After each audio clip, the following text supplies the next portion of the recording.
Perjanjian Apartheid Afrika Selatan, sejarah, proses, dan dampak. Apartheid adalah sistem diskriminasi rasial yang diterapkan di Afrika Selatan sejak tahun 1948.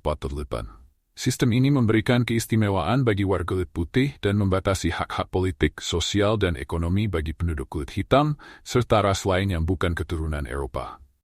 Apartheid akhirnya berakhir melalui serangkaian negosiasi antara pemerintah Afrika Selatan dan kelompok-kelompok anti-apartheid yang berpuncak pada pemilu demokratis tahun 1994. Esai ini akan membahas latar belakang apartheid, perjalanan menuju perjanjian perdamaian, isi perjanjian, serta dampaknya terhadap Afrika Selatan dan dunia. Latar belakang apartheid. Apartheid berasal dari kebijakan pemerintah Partai Nasional Afrika Selatan setelah memenangkan pemilu tahun 1948. Pemerintah saat itu menerapkan serangkaian undang-undang untuk memisahkan penduduk berdasarkan ras, di antaranya 1. Population Registration Act 1990 mengklasifikasikan warga negara menjadi kelompok ras tertentu, kulit putih, kulit hitam, Asia, dan ras campuran. 2. Group Areas Act 1990 memisahkan wilayah pemukiman berdasarkan ras, sehingga orang kulit hitam tidak bisa tinggal di daerah yang diperuntukkan bagi orang kulit putih. 3. Bantu Education Act 1953 mengatur sistem pendidikan terpisah bagi warga kulit hitam dengan standar yang lebih rendah. 4. Pass Laws mengharuskan warga kulit hitam membawa izin khusus jika ingin memasuki wilayah yang diperuntukkan bagi orang kulit putih. Kebijakan ini menyebabkan penderitaan besar bagi mayoritas penduduk Afrika Selatan, terutama warga kulit hitam yang kehilangan hak atas tanah, pekerjaan, pendidikan, dan partisipasi dalam pemerintahan. Penindasan ini memicu perlawanan dari berbagai organisasi, termasuk Kongres Nasional Afrika, ANC, yang dipimpin oleh Nelson Mandela. Perjalanan menuju perjanjian perdamaian saat perlawanan dan tekanan internasional. Sejak 1990-an, gerakan anti-apartheid mulai berkembang. ANC dan organisasi lain mengadakan protes, boikot, serta aksi-aksi perlawanan sipil.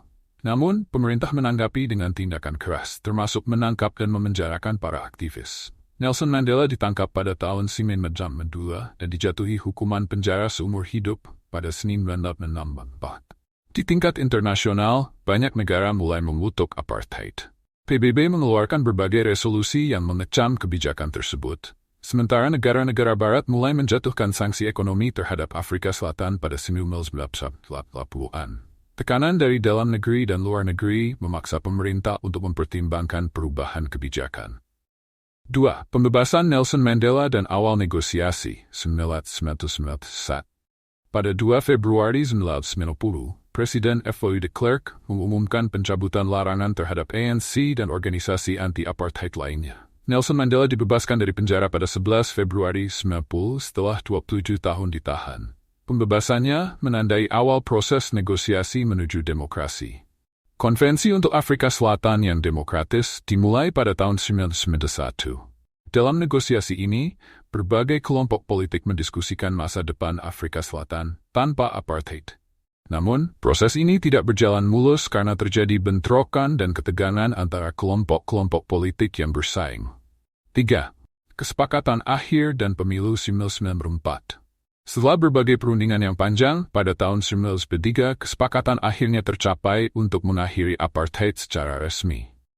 Beberapa poin penting dalam perjanjian ini adalah penghapusan hukum-hukum apartheid secara resmi, pembentukan konstitusi semenjara yang menjamin hak politik bagi seluruh warga.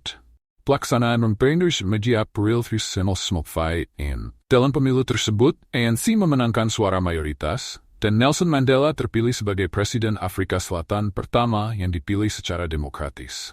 Pelantikannya pada 10 Mei 1994 menandai berakhirnya era apartheid. Dampak perjanjian apartheid 1. Dampak politik. Setelah apartheid berakhir, Afrika Selatan mengadopsi sistem demokrasi multiras yang menjamin hak-hak warga negara secara setara. Konstitusi baru yang disahkan pada tahun 1996 menetapkan prinsip-prinsip demokrasi, hak asasi manusia, dan rekonsiliasi nasional. Untuk menyembuhkan luka masa lalu, Komisi Kebenaran dan Rekonsiliasi Truth and Reconciliation Commission (TRC) dibentuk pada tahun 1995.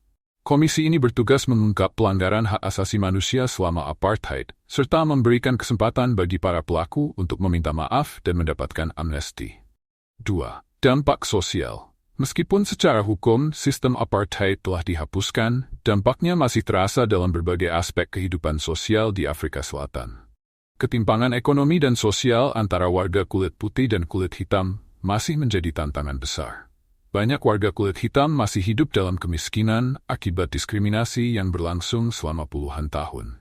Namun, perubahan positif mulai terlihat, terutama dalam bidang pendidikan dan kesempatan kerja.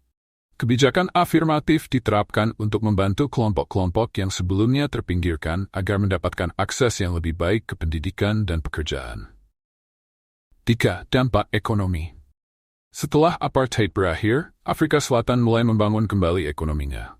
Sanksi ekonomi yang sebelumnya diberlakukan oleh komunitas internasional mulai dicabut, sehingga membuka peluang bagi investasi asing dan pertumbuhan ekonomi. Namun, tantangan besar tetap ada, seperti tingginya angka pengangguran dan kesenjangan ekonomi yang masih lebar. Reformasi ekonomi terus dilakukan untuk menciptakan kesetaraan dan kesempatan bagi semua warga Afrika Selatan. Kesimpulan, perjanjian yang mengakhiri apartheid di Afrika Selatan adalah hasil dari perjuangan panjang rakyat Afrika Selatan melawan sistem diskriminasi rasial. Negosiasi antara pemerintah FWI, de Klerk dan Nelson Mandela membawa perubahan besar dalam sistem politik negara tersebut, yang berpuncak pada pemilu demokratis tahun 1994. Meskipun apartheid telah berakhir, dampaknya masih terasa hingga saat ini. Ketimpangan sosial dan ekonomi masih menjadi tantangan bagi Afrika Selatan, tetapi langkah-langkah menuju rekonsiliasi dan keadilan terus dilakukan. Kisah ini menjadi pelajaran berharga bagi dunia tentang pentingnya keadilan, demokrasi, dan rekonsiliasi dalam menyelesaikan konflik dan membangun masyarakat yang lebih baik.